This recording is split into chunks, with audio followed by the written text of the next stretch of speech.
Tonight, we have a moment like that, and I want you to sit with it because it deserves your full attention. My name is Steve Harvey, and I have been standing on stages for most of my life. I have made people laugh. I have made people cry. I have watched families come together under these lights, and I have watched them fall apart trying to answer a simple survey question. I thought I understood what this work was really about. But every now and then something happens that reminds me I am still learning. Tonight is one of those nights. A 70-year-old woman named Dorothy reached out to our team several months ago. She did not write a long letter. She did not send a dramatic message.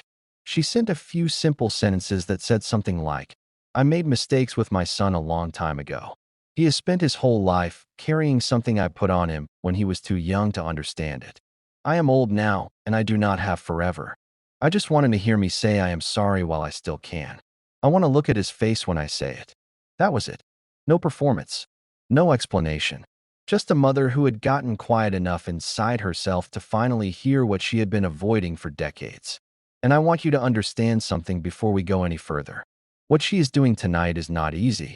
It is not exciting. It is not the kind of thing that makes good television in the traditional sense. What it is honest. And in a world full of noise and distraction and people performing their lives for everyone around them, honesty this quiet is actually one of the rarest things you will ever see. Dorothy is 70 years old. She was born and raised in a small town in Georgia. She had her first child, a son named James, when she was just 24 years old. She was not prepared, not financially, not emotionally, not in any way that the word prepared actually means.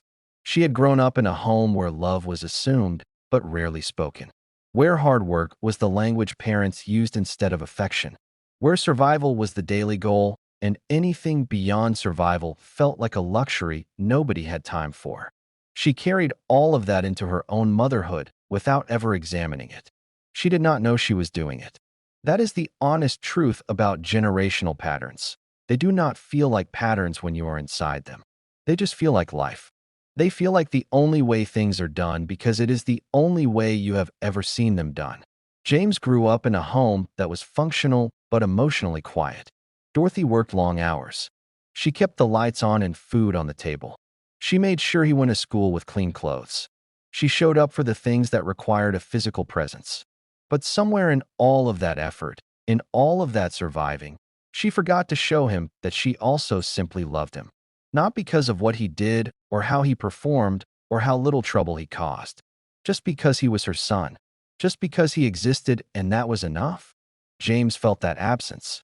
Children always do. They may not have the words for it when they are young, but they feel it the way you feel weather. In their skin, in their chest, in the way they move through the world. He grew up a little guarded. A little self-reliant in ways that were beyond his years. He learned early that the only person he could truly count on was himself, and he built his entire identity around that understanding. He became capable and quiet and independent. And from the outside, that looked like strength. And in many ways it was. But strength built entirely on the absence of someone who was supposed to be there is a particular kind of strength that costs something. It costs you softness. It costs you the ability to ask for help. It cost you the part of yourself that was supposed to learn, from watching your mother, that you were worth being chosen. James is 47 years old now. He has a career, a home, people in his life who love him. He built everything he has by himself, and he is proud of that. He should be proud of that. But there is something that has followed him quietly through all of it. Not bitterness exactly, more like a low and persistent ache. The kind that is easy to ignore most of the time because life stays busy enough to cover it. But it surfaces in certain moments. When he watches other people with their mothers. When he hears someone talk about a phone call with a parent that was warm and easy and full of laughter. When he is sitting somewhere alone and quiet, and he allows himself to wonder what it might have felt like to grow up knowing without any doubt that he was wanted. He and Dorothy have not been estranged in the dramatic sense. They have spoken over the years. There have been holidays, occasional visits, the kind of contact that happens out of obligation rather than genuine closeness. But there has always been a distance between them that neither of them had ever been willing to name. A silence underneath their conversations that both of them could feel and neither of them had ever addressed. Some families carry that silence for their entire lives. They carry it right up to the end, and nobody ever says a word about it. Dorothy made a decision a few years ago, after her second health scare, that she was not going to be one of those families. She lay in a hospital bed after her procedure, and she thought about James. She thought about the way he had looked as a little boy, the way he used to stand at the window waiting for her to come home, the way his face would change when she walked in. This quick flash of relief, and then something else, something more careful and guarded, as if he had learned not to fully show how much he needed her, because needing her too much had only ever led to disappointment.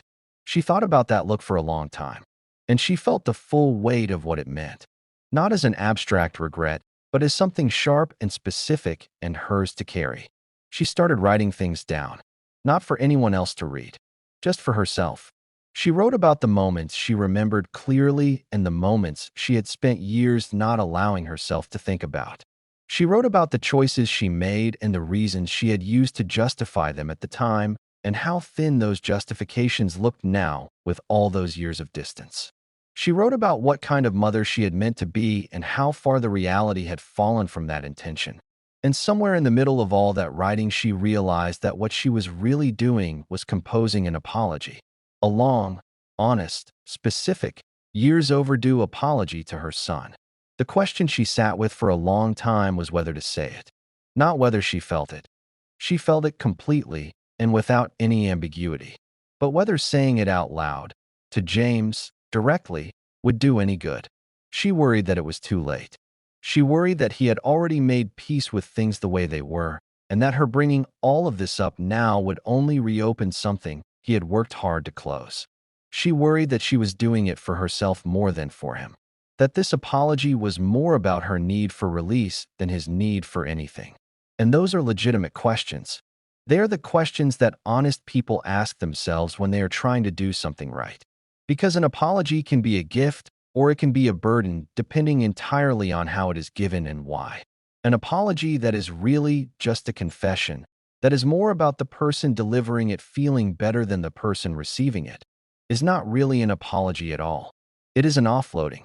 And Dorothy knew the difference. She talked to her pastor about it. She talked to an old friend who had known her for most of her adult life.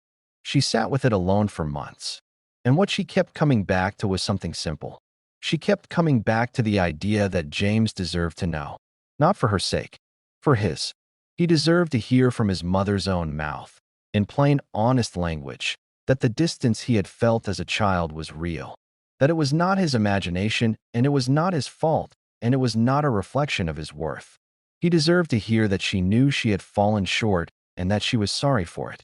Not because hearing it would fix everything, but because he had spent 40 years wondering. And a person should not have to spend their whole life wondering whether they were loved by the person who was supposed to love them first. The reason she chose to do this here, on this program, is something I want to address directly because I think it deserves an honest explanation. James had not been open to a direct conversation. She had tried gently, carefully, a few times over the years, and he had deflected, not aggressively, but in the way that people deflect when they have learned to protect themselves. He would change the subject. He would keep the conversation light. He had built a life that did not have a room in it for this kind of reckoning, and opening that room felt dangerous to him in ways he had probably never fully examined. Dorothy understood that about him. She understood it because she was the reason he learned to close those rooms in the first place. And so she thought about what kind of setting might create enough space for both of them to actually be present for this conversation. Not a holiday dinner where everything is already charged. Not a phone call where he could redirect the conversation or where she might lose her nerve halfway through. She wanted something that felt set apart. Something that said clearly, this is different. This is not a normal day. This is something I am doing on purpose, with intention, because you matter enough to me to do it this way. I will be honest with you. When our producers first brought this to me, I sat with it for a while too. Because I do not want this stage to be used carelessly.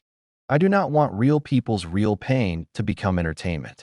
But when I read what Dorothy wrote, when I understood what she was actually trying to do and why, I felt something shift in my chest. Because I know something about being the person who needed to hear something from a parent and either did not hear it in time or had to go looking for it long past when it should have been offered freely. A lot of us know something about that. And maybe that is part of why this matters. Not just for Dorothy and James, but for everyone watching who is carrying something similar and wondering whether it is worth saying out loud. James agreed to come. That took its own kind of courage. He is not a man who easily steps into emotionally exposed situations. He has spent most of his adult life being the person who holds things together, who stays composed, who does not need anything from anyone. Agreeing to come here meant admitting, at least to himself, that there was something he had not yet finished processing, that the distance between him and his mother was not just geography or circumstance, but something that still lived in him somewhere and still mattered. He told one of our producers that he almost canceled 3 separate times. He said that driving here this morning, he felt the way he used to feel as a kid on the first day of school. That particular combination of wanting something and being afraid of it at the same time. He said he did not know what he was hoping for. He did not arrive with expectations. He arrived because something in him recognized that this moment was important and that refusing it entirely would be its own kind of loss. When he walked through the door this evening and saw his mother standing across the room, he stopped for a moment. Just stopped. And there was something on his face in that instant that I do not have adequate words for. It was not anger. It was not joy. It was something older than both of those things. It was the look of a person who has been quietly waiting for something for a very long time and has just realized that the waiting might finally be over. Dorothy spoke first. She did not use notes. She had written things down many times over many months, but she decided this morning that she was going to put the paper away and just speak. She said she wanted her son to see her face while she was saying it. She wanted him to know that these were not prepared words she was performing. They were true things she had carried inside her and was finally releasing. She told him that she knew she had not been fully present with him when he was young. Not physically absent always, but emotionally withheld in ways that mattered just as much.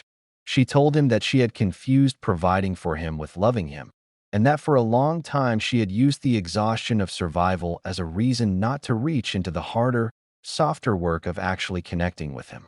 She told him she had been afraid of that work, that she had not known how to do it because nobody had ever done it for her, and she had never stopped to learn it on her own.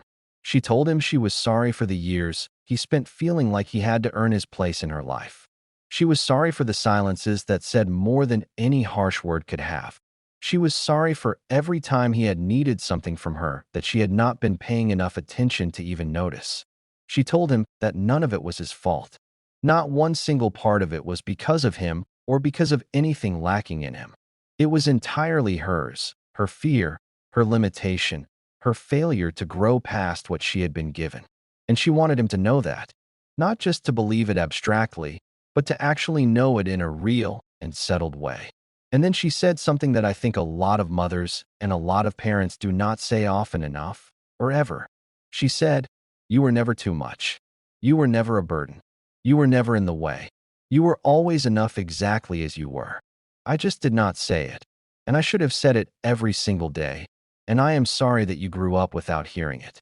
James listened to all of it without looking away. He is not a man who shows emotion easily. But somewhere in the middle of what his mother was saying, something in his face changed. Very slowly, very quietly, the way a window might open on a still day, barely perceptibly at first, and then all the way. By the time she finished speaking, there were tears moving down his face, and he was not making any attempt to stop them or explain them or apologize for them. He just let them be there. He took a long time before he responded. And when he did, he spoke slowly, choosing his words the way someone does when they have thought about something for a very long time and are only now finding the words that fit it accurately.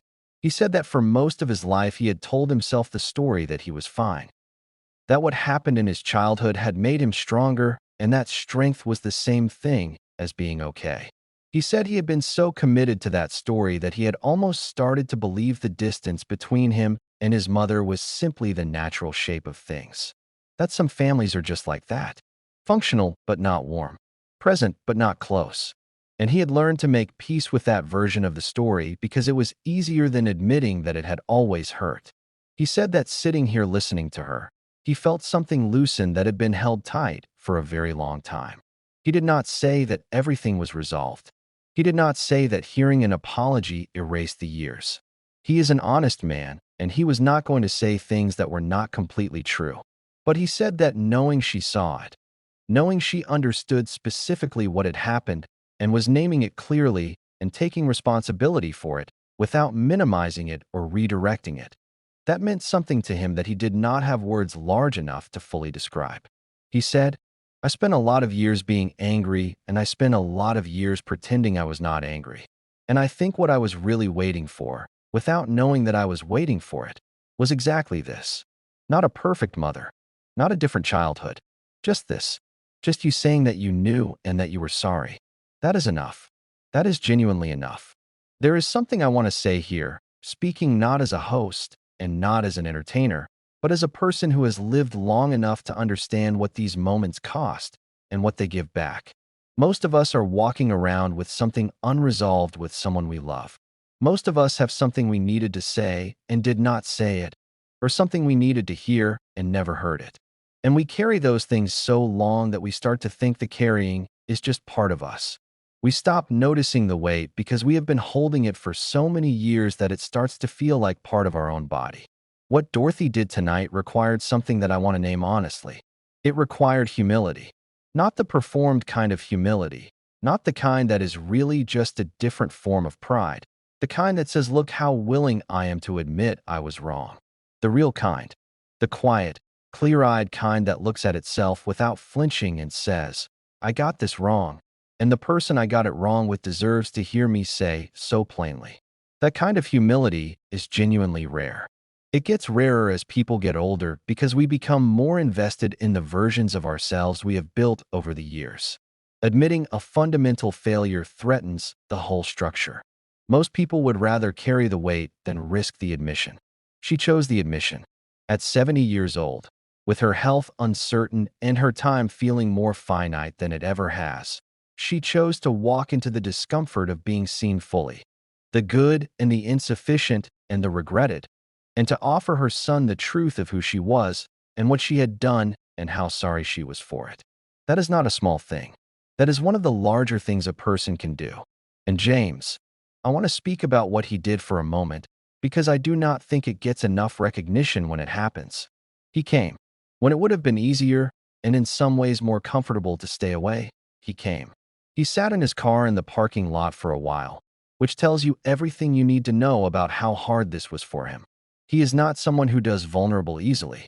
He has spent his life being the person who holds it together and does not need anything and keeps moving forward no matter what. Coming here today meant setting all of that down for a few hours and allowing himself to be, just for this moment, the son who needed something from his mother. That is not easy for a man like him. That is actually enormously hard. And then he listened. He listened without building walls or redirecting or using humor or practicality to keep himself at a safe distance from what she was saying. He let it reach him. And when it reached him and he felt the feeling that had been waiting for him, he did not try to manage it or contain it. He just let it be what it was. That kind of openness from someone who has spent decades learning to close down is its own form of extraordinary courage. And then he spoke the truth. He could have said everything is fine, everything is forgiven, let us move on. That would have been the easier thing, the more socially comfortable thing. But he said what was actually true, which was that this had hurt, and he had carried it, and he had been waiting for this in ways he had not fully realized until it was right in front of him. And that honesty made space for something real to happen between them tonight. You cannot have a genuine reconciliation built on comfortable half-truths. It has to start with what is actually real. And he was willing to start there. Before we finish tonight, I want to sit with something for just a moment. Because I think the story of Dorothy and James is not really an unusual story. I think it is actually one of the most common stories there is. It is just that most of the time it does not get told out loud. Most of the people watching this right now either are someone who needed an apology they never received, or they are someone who owes an apology they have never given, or they are both. The distances in families rarely come from dramatic events. They usually come from something quieter and more accumulated. From years of choosing busyness over presence. From confusing provision with love. From assuming that the people around us know how we feel without us ever actually saying it. From being so locked in our own survival that we forget to notice the people who needed more from us than survival could give. And then time moves the way time always moves, steadily, without asking permission. And suddenly the children are grown and the parents are old, and the window of opportunity for all the things that were supposed to be said starts to feel smaller than it once did. And some people do something about that, and some people do not. And the difference between those two groups is not about who loved more or cared more or was more capable. It is usually just about who found the courage to go first. Dorothy found the courage to go first. At 70 years old, with everything that takes, she found it.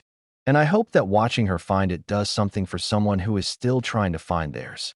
There is a particular kind of peace that I noticed on Dorothy's face after she finished speaking tonight. It was not the peace of having resolved everything or fixed everything or made everything right.